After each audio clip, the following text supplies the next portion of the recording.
All right, click the links to join channel here over at Subscribestar and now over at Odyssey. Thanks to everyone over there. So these cancel culture club people, they're the most useless people, and they're only possible because of the uniqueness of social media, which is really the combination of cell phones and social media at this level is like 15 years old, maybe. I mean, yeah. If you go back 25 years ago, you had AOL Instant Messenger when people would. That was the precursor where you had to be tied to a computer to hear that little beep, and you could do instant messages to people, and we thought that was cool as hell back in the late 90s. But then as soon as it went to the cell phone and Facebook and MySpace, it's like, man, everything just got worse.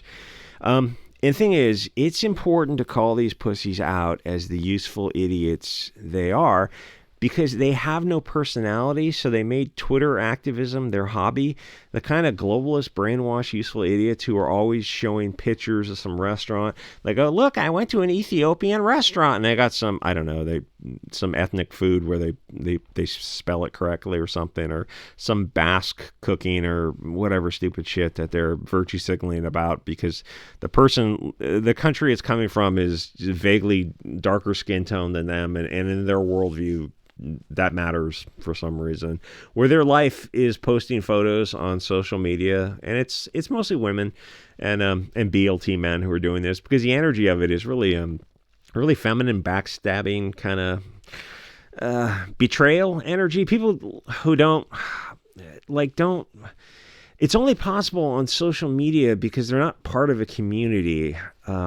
And that, I mean, I realize that America has been gone for a long time, but like this is all accelerating everything. This lack of community where everyone is just bickering at each other, having constant witch trials over the most petty stuff. And these people, instead of being busy raising their kids, they're only made possible because social media makes their borderline personality, and some of them are kind of sociopathic a little bit. It makes it possible because now they have access to mass communication, and there are these microcultures online that are only possible because of what happened in the past 20 years because of tech. Most of these SJWs, you would avoid IRL if it wasn't for social media, and the thing is they wouldn't be as obnoxious IRL because face-to-face and body language would give them corrections, but on social media it's kind of a feeling of a powerful shield where they know they won't get in trouble as long as they go after the right targets. Republicans, am I right? It's like they're still going after the Trump after how many years, and they have to remember their place on the hierarchy and to go after only safe approved targets. So you have this unique phenomenon of the online political commissar, the angry, wine-benzoed woman who reads books and makes her social media life about virtue signaling to call out political incorrectness. That's a fascinating subculture. It's the book talk on TikTok or book Twitter, but it's not just talking about the books and reading the stories. It's criticizing them, not the stories, not the plot, for political correctness stuff. These women, they don't write the books or the stories or art. They don't create anything. They're just endlessly virtue signaling about some imagined faux pas that is politically incorrect today, but 10 years ago was perfectly fine. And so they're getting online and calling it out. And these people need to do the work. It's why you never apologize to SJWs because it will never be enough. You can never move past it. So you have to ignore it. And a lot of people need to learn that. And when the left wing turns on the left, they just absolutely panic because they don't know a lot of these lessons. Where on the right, you just tell them to go after themselves. It's basically the cast of the Mary Sue, the online magazine, the anti-comics gate type of SJWs, the Renfamous types, cosplayers, Their whole life is identifying safe, politically correct targets and then attacking them for, somebody overstepped the bounds or said something that was okay 10, 20 years ago when they wrote the material, and now is like, no, now you need to go back and cancel them for it. It's like, but that's just never ending. You realize what you're saying today is going to be, if you follow those rules, is going to be politically incorrect in the future. It just never ends.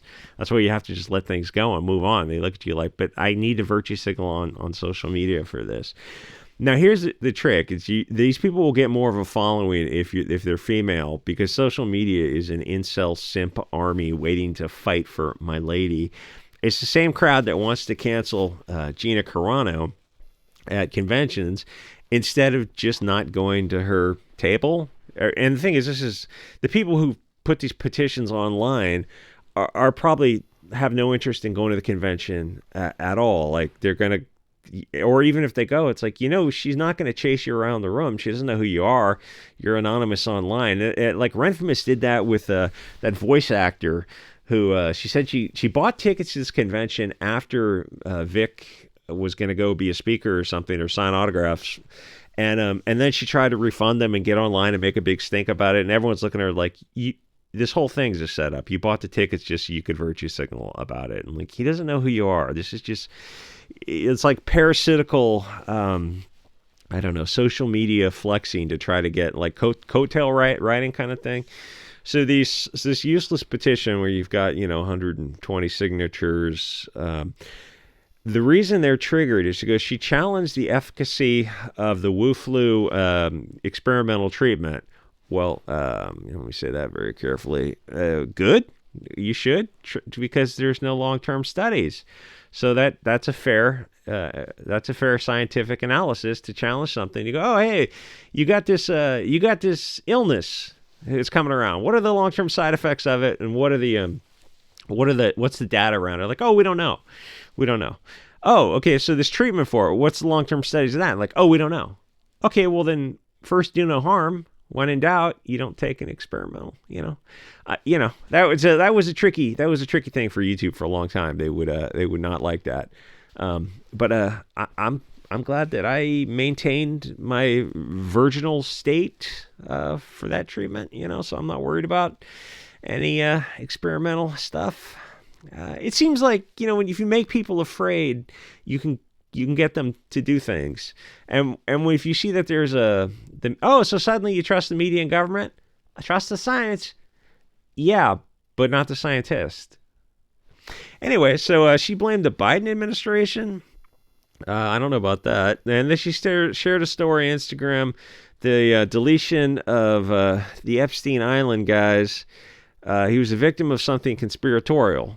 Well, obviously, he was in an American prison. His partner Brunel was in a French prison. In both stories, situations, the cameras turned off. The guards were online. The male guard, was shopping for new motorcycles he was going to buy with his bribe money, and the female guard was looking for like jet skis. In American prison and France, both cameras turned off, and the guards were distracted. That's insane if you believe that. Of course, they were both in their cells, and the cell is on a self-deletion watch, but they weren't watching. So they used the TP and fashioned a rope out of it. That's insane if you believe that. Nobody believes that. And for some reason, it's the dog that didn't bark. Suddenly you trust the media that didn't investigate the story. Why would the left wing believe? Oh, because it's tied to the left wing, because he's tied to, it's a Mossad honeypot type of Hollywood and the Clintons and all that kind of Wiener and Podesta. And so that's a lot of hot words. And I mean, there's a lot more to it than that, but not for YouTube, I guess. Pour one out for Isaac Cappy, man. He was a real one. Rest in peace, friend. So of course he didn't delete himself. You'd be effing an idiot to believe that. And suddenly the left is like, yeah, we trust the media and government now. Oh, that's weird, because a few years ago you didn't, and you would have made fun of people who were just the military industrial complex. Well, yeah, it's the military, we'll say big farming, media government complex. Trust them. We can trust them now because our guys are in charge. No, that you can't trust them just because you think they're on your team. They're not on your team. They're not on anyone's team. It's the same for the right or the left. None of those people are on our side. It's the wings of the same bird. I mean, there's more. Maybe I'll do an Odyssey video. It is fascinating. That's like so $1 trillion got transferred over the past 3 years. Where'd it go from? Oh, it went from you, the people. Where'd it go to? Oh, we should trace that. We should study that. You'd think the media would study that, but oddly enough, they don't. So what really bothered them is when she, it's what it is people who are not going along with the narrative, people who are thinking for themselves, that bothers them because they know that you can't be controlled, and they want to control people through fear. So she put her pronoun stuff. That was popular. That got started like 2015, all this nonsense about pronouns. It's like, gender's derived from biological sex. It's a binary. There's only two. Every scientist is going to agree with that who's a scientist in the relevant field. The people who don't agree with this this, or I read this article where it's they got 3 experts to talk about this new gender stuff, and the experts were like a woman who's PhD in feminism, and then the other 2 PhDs were in non-related fields like psychotherapy and one was like just, I mean, one was literally feminism, the other was psychotherapy, and the other was like just equally bizarre, where it was just some kind of nonsense, soft, nothing to do with science. Like, oh, that's weird. How come you didn't get a geneticist or a physical anthropologist or a biologist or a biochemist? Because they would have said they wouldn't have agreed with us. Oh, that's weird. So this is just a garbage article for garbage people who don't understand the scientific method. Yeah, pretty much. So she put a beep in her pronoun bios, and it's like, oh, no. Our nonsense pronouns about Zer and Zim and whatever kind of stupid stuff. And the thing is, I think that is kind of fading out a little bit because it's just too ridiculous. Oh, gee, it's a fad. Yeah, except this fad, you cut your nuts off. Oh, yeah, that's permanent. So you're sterile now. Congratulations. Yeah, I hope nobody does that in the future. Nazi told me not to sterilize myself. Yeah, that's totally coherent argument. That just don't make any permanent decisions based on a fad. Nazi says what? Okay. She mad because I don't put pronouns because pronouns are ridiculous. This whole thing's a fad. Mostly a fad. I'll say the whole thing's mostly a fad. It's kind of tricky to get into. I don't know what I'm allowed to say on YouTube, but I mean, anyway, so she decided not to go into compelled speech. They also say she was encouraged. Oh, that's what they say. She was encouraged.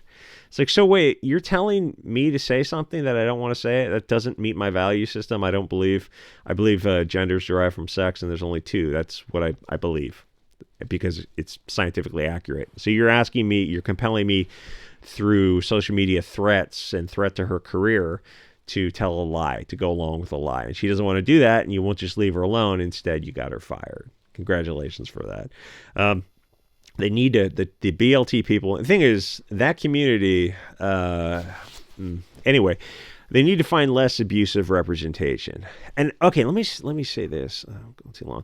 I've met them in real life, and the ones in real life are not the whack jobs online, where a lot of the people online are not actually in that community, but they're virtue signaling for that community for some reason. And there's a lot more to it than that. It's just the censorship on YouTube is so...